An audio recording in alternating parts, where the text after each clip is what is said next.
Praise the lord, హల్లెలూయా. దేవుని నామానికి స్తోత్రాలు. మీ అందరికీ నా వందనాలు తెలియజేస్తున్నాను.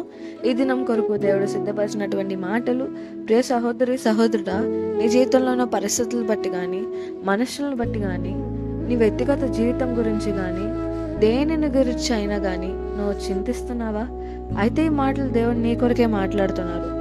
ప్రభువు సమీపంగా ఉన్నాడు. దేనిని గూర్చి చింతపడకుడి, కానీ ప్రతి విషయంలోనూ ప్రార్థన విజ్ఞాపముల చేత కృతజ్ఞతాపూర్వకముగా మీ విన్నపములు దేవునికి తెలియజేయడి. హల్లెలూయా. ఈ మాటలు వింటున్న ప్రియ నేస్తమా, నీ జీవితంలో ఈ లోకానుసారమైనటువంటి ప్రతి ఒక్క పరిస్థితిని గూర్చి, ఏంటి పరిస్థితి ఇలా ఉంది, ఎప్పటికీ చేంజ్ అవ్వదా, ఎన్ని చేసినా కానీ ఎందుకు ఇది ఇట్లానే ఉంటుంది, నా లైఫ్లో నేను ముందుకు వెళ్దాం అనుకున్నా కానీ ముందుకు వెళ్ళలేకపోతున్నానే, ఎందుకు ఈ మనుషులు నాతో ఇలా ఉంటున్నారు, నేనేం తప్పు చేశాను అని ప్రతి దాని గురించి ఆలోచిస్తూ నీలో నువ్వే బాధపడుతూ ఉన్నావా? అందుకోసమే దేవుడి మాటలు నీ కొరకే మాట్లాడుతున్నారు.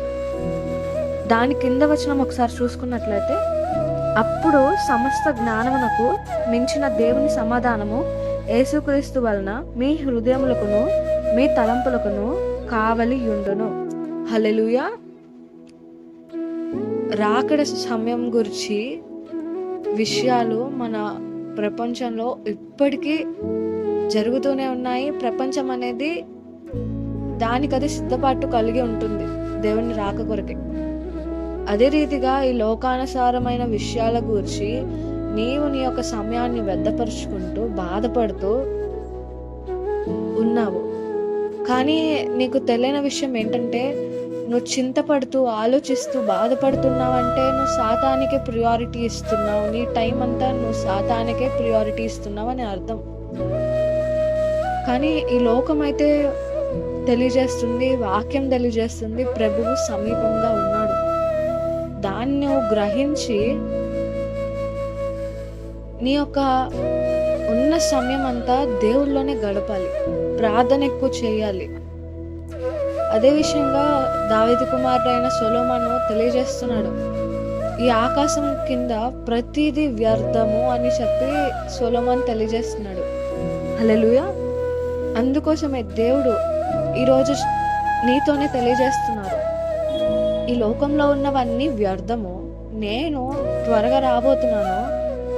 అందుకోసమే నువ్వు ఇప్పటిదాకా కలిగి ఉన్న వాటి గురించి, ఇప్పటిదాకా నేను నీ మీద కృప చూపిన దాని నిమిత్తమై నువ్వు కృతజ్ఞత స్తుతులు చెల్లిస్తూ నా సన్నిధిలో ఎక్కువ సమయాన్ని గడుపు అని చెప్పి దేవుడు తెలియజేస్తున్నారు. హల్లెలూయా. అందుకోసమే దేవుడు మాట్లాడుతున్నారు, చింతపడకుడి, నా సన్నిధిలో ఎక్కువ సమయం గడపండి, అప్పుడు నా యొక్క సమాధానము మీ యొక్క హృదయంకి తలంపులకి నేను దయచేస్తానని దేవుడి దినం నీకు తెలియజేస్తున్నారు. హల్లెలూయా. దేవుడు అనుగ్రహింపజేసే సమాధానము నీ హృదయానికి, నీ తలంపులకి ఈ క్షణమే, ఈ రోజు నుండే దేవుడు నీకు అనుగ్రహించబోతున్నాడు. అట్టి కృప దేవుడు నీకు దయచేయను గాక. ఆమేన్.